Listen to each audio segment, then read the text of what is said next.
Mga igsoon, natapos na ang 2,000 ka tuig nga tagal nga panahon o kahigayunan sa pagbalik ni Kristo sa kalibutan.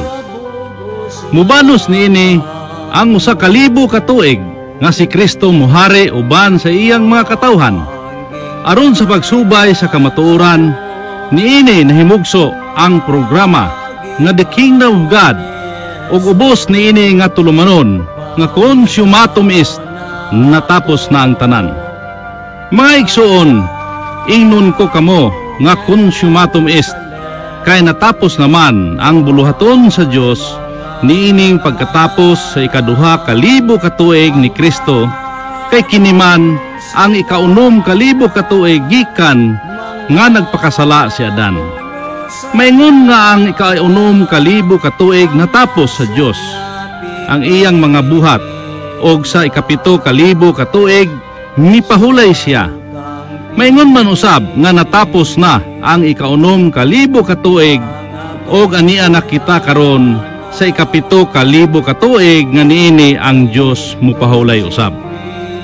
Tungod niini, gikinahanglan sa tao ang pagpangandam aron sa pagbag-o sa kaugalingon, aron dili na mahibalik ang nahitabo ni Adan nga samtang nagpahulay ang Dios si Adan niadtong panahon na nagpakasala. Karon natukod na ang gingharian sa Dios, og mao kini ang pagasudlan sa nakaandam na sa iyang kaugalingon. Mga igsoon, anian usab kita sa atong radio program dinhi sa Muse Radio sa 99.3 June 11, 2017. Kini magasugod sa alas 5 ngadto sa alas 7 karong gabi.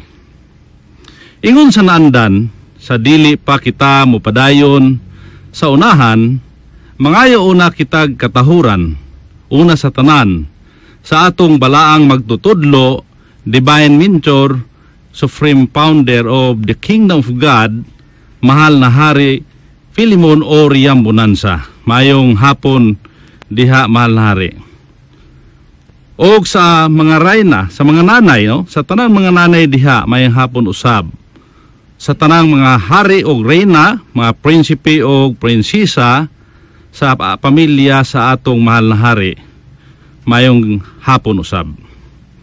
Kaninyong tanan sa mga membro sa Kingdom of God nga sa tanang nga naminaw nining atong programa gikan sa nagkalain-lain lugar, mayong hapon.